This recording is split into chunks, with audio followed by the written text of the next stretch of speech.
নমস্কার বন্ধুরা, অঙ্কিতা রান্নাঘরে আবারও সবাইকে স্বাগত জানাচ্ছি।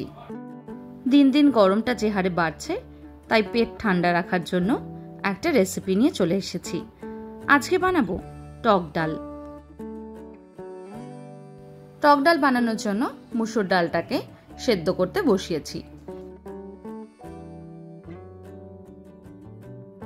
5 মিনিট সেদ্ধ হয়ে গেলে তার মধ্যে দিয়ে দিচ্ছি পরিমাণ মতো নুন। ডালটা সেদ্ধ হওয়ার সময় উপরে যেই সাদা মতন ফেনাটা বেরোয়, সেটাকে কিন্তু তুলে ফেলে দেওয়াটাই উচিত। এইভাবে একটা ডাবু হাতার সাহায্যে কিন্তু আমি পুরো ফেনাটাকে তুলে ফেলে দিচ্ছি।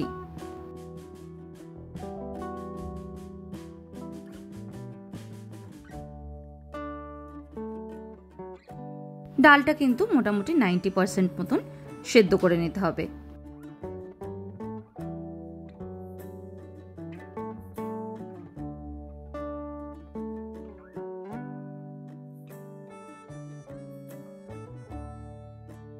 অন্যদিকে আমি একটা কড়াইতে সরষের তেল গরম করে নিচ্ছি।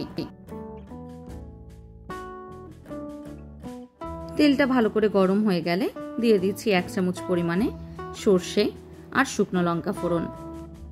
সরষেটা যেহেতু তেলে দেওয়ার সাথে সাথেই খুব ফুটতে থাকে, তাই গ্যাসের ফ্লেমটাকে কিন্তু লোতে করে তবেই সরষেটা দেবেন।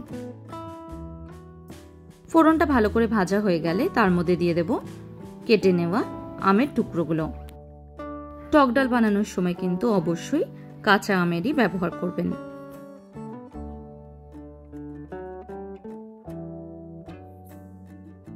আমটা একদম ভালোভাবে নরম হয়ে যাওয়া অবধি কিন্তু নেড়ে চেড়ে উল্টে পাল্টে ভেজে নেব।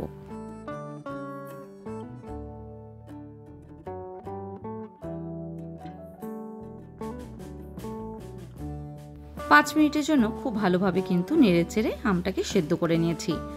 এবার দিয়ে দিচ্ছি আগে থেকে সেদ্ধ করে রাখা ডালটা।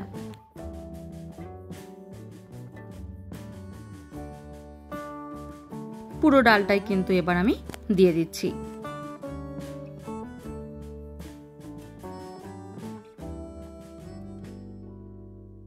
পাঁচ মিনিটের জন্য কিন্তু এবার খুব ভালোভাবে ফুটিয়ে নেব।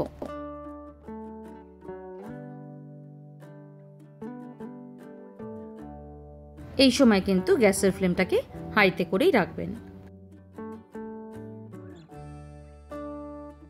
এবার দিয়ে দিচ্ছি 1 চামচ পরিমাণে নুন। নুন কিন্তু আমি আগেও দিয়েছি, তাই সেই আন্দাজে আপনারা ব্যবহার করবেন। একই সাথে দিয়ে দিচ্ছি হলুদ। হলুদের কিন্তু কাঁচা গন্ধটা যাওয়া অবধি ডালটাকে ফোটাতে থাকতে হবে।